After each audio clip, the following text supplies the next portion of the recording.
ಎಲ್ಲರಿಗೂ ನಮಸ್ಕಾರ. ವಿಶೇಷವಾಗಿ ನಮ್ಮ ಮುಳಬಾಗಿಲು ವಿಧಾನಸಭಾ ಕ್ಷೇತ್ರದ ಶಾಸಕರಾದ ಸಮೃದ್ಧಿ ಮಂಜುನಾಥ್ ಸರ್ ಹತ್ರ ನಾನು ಒಂದು ವಿಶೇಷ ಮನವಿಯನ್ನು ಮಾಡ್ತಾ ಇದ್ದೀನಿ. ಸರ್, ಈಗ ನಿಮಗೆ ಗೊತ್ತಿದೆ, ಈಗಾಗಲೇ ಮುಳಬಾಗಿಲಿನ ಬಹುತೇಕ ಗ್ರಾಮಗಳಲ್ಲಿ ಈಗ ಜಲ್ ಜೀವನ್ ಮಿಷನ್ ಅಡಿಯಲ್ಲಿ ಕಾಮಗಾರಿ ನಡೀತಾ ಇದೆ. ಆ ವಿಚಾರವಾಗಿ ನಿಮ್ಮ ಗಮನಕ್ಕೆ ನಾನು ತರ್ತಾ ಇದ್ದೀನಿ ಮತ್ತು ಮನವಿಯನ್ನು ಮಾಡ್ತಾ ಇದ್ದೀನಿ. ತಾವು ಏನು ಈಗ ಜಲ್ ಜೀವನ್ ಮಿಷನ್ ಯೋಜನಾ ಅಧಿಕಾರಿಗಳು ಯಾರಿದ್ದಾರೆ, ಗುತ್ತಿಗೆದಾರರು ಯಾರಿದ್ದಾರೆ ಮತ್ತು ಅದಕ್ಕೆ ಸಂಬಂಧಪಟ್ಟ ಇಲಾಖಾಧಿಕಾರಿಗಳು ಯಾರ್ಯಾರಿದ್ದಾರೆ ಅವರಿಗೆ ವಿಶೇಷ ಒಂದು ಸಭೆಯನ್ನು ಮಾಡಿ ಪರಿಶೀಲನೆ ಮಾಡಬೇಕಾಗಿ ತಮ್ಮಲ್ಲಿ ವಿನಂತಿ ಮಾಡ್ತಾ ಇದ್ದೀನಿ. ಯಾಕಂದರೆ ಏನಾಗ್ತಾ ಇದೆ ಅಂದರೆ, ಪ್ರತಿ ಗ್ರಾಮದಲ್ಲಿ ಈ ಕಾಮಗಾರಿ ನಡೀತಾ ಇದೆ. ಕೇಂದ್ರ ಸರ್ಕಾರ ಮತ್ತು ರಾಜ್ಯ ಸರ್ಕಾರದ ಕೋಟ್ಯಾಂತರ ಅನುದಾನವನ್ನು ಈ ಕಾಮಗಾರಿಗೆ ಖರ್ಚಾಗ್ತಾ ಇದೆ. ಅದರಲ್ಲಿ ವಿಳಂಬ ಏನಾಗ್ತಾ ಇದೆ ಅಂತ ನಿಮ್ಮ ಮುಂದೆ ಈಗ ನಾನು ಹೇಳ್ತಾ ಇದ್ದೀನಿ. ನೋಡಿ, ಈ ಜಲ್ ಜೀವನ್ ಮಿಷನ್ ಅಡಿಯಲ್ಲಿ ನಡೆಯುತ್ತಿರುವ ಕಾಮಗಾರಿಗಳಲ್ಲಿ ಗಂಭೀರ ಅವ್ಯವಸ್ಥೆ ಆಗ್ತಾ ಇದೆ. ಅದರಲ್ಲಿ ಜಲ್ ಜೀವನ್ ಮಿಷನ್ ಪ್ರತಿ ಮನೆಗೆ ನಳ ಸಂಪರ್ಕ ಕಲ್ಪಿಸುವ ಉದ್ದೇಶದಿಂದ ಗ್ರಾಮಗಳಲ್ಲಿ ಪೈಪ್ಲೈನ್ ಕಾಮಗಾರಿ ಕೈಗೊಳ್ಳಲಾಗುತ್ತಿದೆ. ಆದರೆ ಹಲವು ಗ್ರಾಮಗಳಲ್ಲಿ ಈ ಕಾಮಗಾರಿ ಯೋಜನೆ ರಹಿತ ಹೊಣೆಗಾರಿಕೆ ಇಲ್ಲದ ರೀತಿಯಲ್ಲಿ ನಡೆಯುತ್ತಿರುವುದರಿಂದ ಜನಸಾಮಾನ್ಯರ ಜೀವನವೇ ಅಸ್ತವ್ಯಸ್ತವಾಗಿದೆ.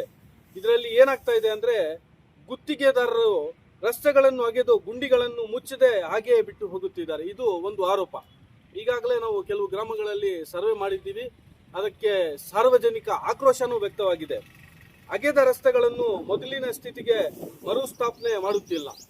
ಮೊದಲು ಯಾವ ರೀತಿ ರಸ್ತೆಗಳು, ಕಾಂಕ್ರೀಟ್ ರಸ್ತೆಗಳಿತ್ತು, ಅದು ಅವರು ಏನು ಕಟಿಂಗ್ ಮಾಡ್ತಾರೆ, ಮಷಿನರೀಸ್ ತಂದು ಕಟ್ ಮಾಡ್ತಾರೆ, ರಸ್ತೆಗಳನ್ನು ಅಗೆದು ನಳ ಸಂಪರ್ಕ ಪೈಪ್ಲೈನ್ ಹಾಕಿ ಹಂಗೆ ಬಿಟ್ಟು ಅರ್ಧ ಕಾಮಗಾರಿಗೆ ಬಿಟ್ಟು ಹೋಗ್ತಾ ಇದ್ದಾರೆ ಅಂತ ಆರೋಪಗಳು. ಹೊಸ ನೂತನವಾಗಿ ರಸ್ತೆ ಕಾಮಗಾರಿ ಆಗಿರುತ್ತೆ, ಮತ್ತೆ ಬಂದು ಈ ರೀತಿ ಮಾಡ್ತಾ ಇದ್ದಾರೆ.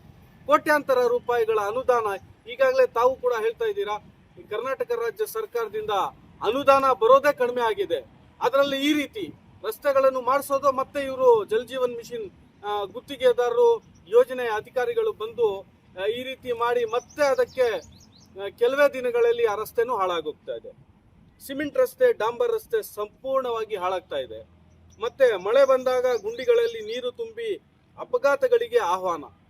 ಇದೆಲ್ಲ ಈಗಾಗಲೇ ಸಾರ್ವಜನಿಕರು ಅನುಭವಿಸ್ತಾ ಇದ್ದಾರೆ. ಶಾಲಾ ಮಕ್ಕಳು, ವೃದ್ಧರು, ಗರ್ಭಿಣಿಯರಿಗೆ ಸಂಚಾರ ತೀವ್ರ ಕಷ್ಟ.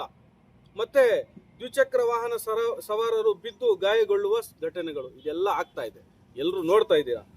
ಇದು ಯಾಕೆ ಈ ರೀತಿ ಆಗ್ತಾ ಇದೆ ಅಂದರೆ, ಇದು ಮುಖ್ಯವಾಗಿ ಆಡಳಿತಾತ್ಮಕ ನಿರ್ಲಕ್ಷ್ಯ. ಯೋಜನಾ ಅಧಿಕಾರಿಗಳು ಇರ್ತಾರೆ, ಮತ್ತೆ ಸಂಬಂಧಪಟ್ಟ PDO ಅವರು ಇರ್ತಾರೆ, ತಾಲೂಕ್ ಪಂಚಾಯಿತಿ ಅಧಿಕಾರಿಗಳು ಇರ್ತಾರೆ. ಇವರ ಅಧೀನಕ್ಕೆ ಆ ಕೆಲಸ ಬರುತ್ತೆ. ಯಾಕಂದ್ರೆ ಇದು ಕೇಂದ್ರ ಸರ್ಕಾರದ ಒಂದು ಯೋಜನೆ, ಅದರಲ್ಲಿ ರಾಜ್ಯ ಸರ್ಕಾರನು ಪಾಲುದಾರರಾಗಿರ್ತಾರೆ.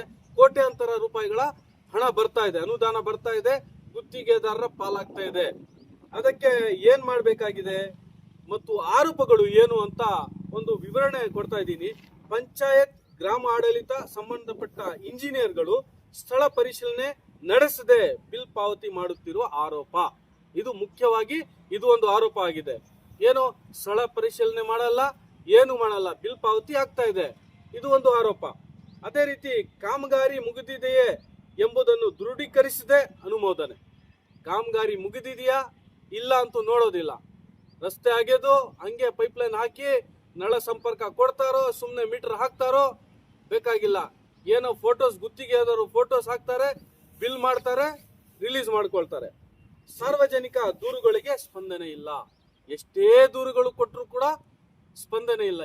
ಸ್ಪಂದನೆ ಯಾರು ಕೊಡಬೇಕು? ಅಧಿಕಾರಿಗಳು ಕೊಡಬೇಕು. ನಿಯಮಾನುಸಾರ ಏನಾಗಬೇಕು, ಇದಕ್ಕೆ ಗೈಡ್ಲೈನ್ಸ್ ಏನಿದೆ, ಏನ್ ಮಾಡಬೇಕಾಗಿದೆ ಅನ್ನೋದು ನೋಡೋಣ ಬನ್ನಿ. ರಸ್ತೆ ಆಗಿದ ನಂತರ 48 ಅಥವಾ 72 ಗಂಟೆಯೊಳಗೆ ಗುಂಡಿ ಮುಚ್ಚಬೇಕು. ಕಾನೂನು ಏನಿದೆ, ನಿಯಮಗಳು ಏನಿದೆ, 2 ಅಥವಾ 3 ದಿನಗಳ ಒಳಗಡೆ ಅಗೆದಿರುವ ರಸ್ತೆಗಳನ್ನು ಮುಚ್ಚಬೇಕು ಅಂತ ನಿಯಮ ಇದೆ. ಅದು ಪಾಲನೆ ಆಗ್ತಾ ಇದೆಯಾ? ಅಗೆದ ರಸ್ತೆಯನ್ನು ಹಳೆಯ ಗುಣಮಟ್ಟದಲ್ಲೇ ಮರು ನಿರ್ಮಾಣ ಮಾಡಬೇಕು.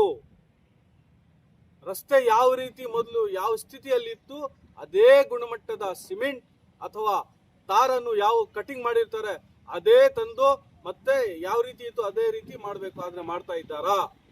ಈಗಾಗಲೇ ವಿಡಿಯೋದಲ್ಲಿ ನೋಡಿ ಯಾವ ರೀತಿ ಬಿಟ್ಟಿದ್ದಾರೆ ಅಂತ ಪಕ್ಕದ ವಿಡಿಯೋದಲ್ಲಿ ನಿಮ್ಗೆ ಗೊತ್ತಾಗುತ್ತೆ. ನಿರ್ಲಕ್ಷ್ಯ ತೋರಿದ ಗುತ್ತಿಗೆದಾರರ ಮೇಲೆ ದಂಡ ಹಾಕು, ಬ್ಲಾಕ್ ಲಿಸ್ಟ್ ಕ್ರಮ. ಏನ್ ಮಾಡಬಹುದು? ಈ ಯೋಜನೆಯ ಅಧಿಕಾರಿಗಳು ಗುತ್ತಿಗೆದಾರರಿಗೆ ಬ್ಲಾಕ್ ಲಿಸ್ಟ್ ಅಲ್ಲಿ ಹಾಕಬಹುದು, ಅವ್ರಿಗೆ ಗುತ್ತಿಗೆ ಮತ್ತೆ ಕೊಡಕ್ಕಾಗಲ್ಲ, ಅವ್ರ ಮೇಲೆ ಕ್ರಮ ತಗೊಳ್ಳಬಹುದು ಎಂಬ ನಿಯಮಗಳು ಈ ರೀತಿ ಇದೆ. ಮತ್ತು ಇದು ಈ ರೀತಿ ಆಗ್ತಾ ಇದೆ. ಈಗ ಅಲ್ಲಿ ಅನುಭವಿಸುತ್ತಿರುವ ಗ್ರಾಮಸ್ಥರ ಬೇಡಿಕೆಗಳು ಏನಿದೆ ಅಂತ ಒಂದು ಸಂಕ್ಷಿಪ್ತವಾಗಿ ನೋಡೋಣ ಬನ್ನಿ. ತಕ್ಷಣ ಎಲ್ಲಾ ಗುಂಡಿಗಳನ್ನು ಮುಚ್ಚಬೇಕು. ಈಗಾಗಲೇ ಎಲ್ಲಾ ಕಡೆ ಕೂಗು ಸ್ಟಾರ್ಟ್ ಆಗಿದೆ. ಈ ಗುಂಡಿಗಳನ್ನು ಮುಚ್ಚಿ, ನಮ್ಗೆ ಇದರಿಂದ ಅನಾಹುತಗಳು ಆಗ್ತಾ ಇದೆ ಅಂತ ಈಗಾಗಲೇ ಸ್ಟಾರ್ಟ್ ಆಗಿದೆ. ಮತ್ತು ರಸ್ತೆಗಳನ್ನು ಪೂರ್ಣವಾಗಿ ಮರು ನಿರ್ಮಿಸಬೇಕು. ತಪ್ಪಿತಸ್ಥ ಗುತ್ತಿಗೆದಾರರ ವಿರುದ್ಧ ಕಾನೂನು ಕ್ರಮ ಆಗಬೇಕು. ಅಧಿಕಾರಿಗಳ ಜವಾಬ್ದಾರಿ ಏನಿದೆ ಅಂತ ನಿಶ್ಚಿತ ಆಗಬೇಕು. ಸಾರ್ವಜನಿಕ ಸುರಕ್ಷತೆಗೆ ಮೊದಲ ಆದ್ಯತೆ ನೀಡಬೇಕು. ಈ ರೀತಿ ನಿಯಮಗಳು ಇದೆ ಮತ್ತು ಬೇಡಿಕೆಗಳು ಈಗಾಗಲೇ ಸ್ಟಾರ್ಟ್ ಆಗಿದೆ. ಮತ್ತು ಸಾರ್ವಜನಿಕರಲ್ಲಿ ಕೆಲವು ಪ್ರಶ್ನೆಗಳು ಬರ್ತಾ ಇದೆ. ಸಾರ್ವಜನಿಕರು ಈಗಾಗಲೇ ಅಧಿಕಾರಿಗಳಿಗೆ ಪ್ರಶ್ನೆ ಮಾಡಕ್ಕೆ ಸ್ಟಾರ್ಟ್ ಮಾಡಿದ್ದಾರೆ. ಜನರ ತೆರಿಗೆ ಹಣದಿಂದ ನಡೆಯುವ ಯೋಜನೆಗೆ ಯಾರು ಹೊಣೆ? ಇದು ಬರ್ತಾ ಇರುವ ಪ್ರಶ್ನೆ. ಮತ್ತು ರಸ್ತೆ ಹಾಳಾದರೂ ಮೌನವಾಗಿರುವ ಅಧಿಕಾರಿಗಳು ಏಕೆ? ಯಾಕಪ್ಪ ನೀವು ಅಧಿಕಾರಿಗಳು ಮೌನವಾಗಿದ್ದೀರಾ? ನಿಮ್ಗೆ ಕಮಿಷನ್ ಬಂದಿದೆಯಾ?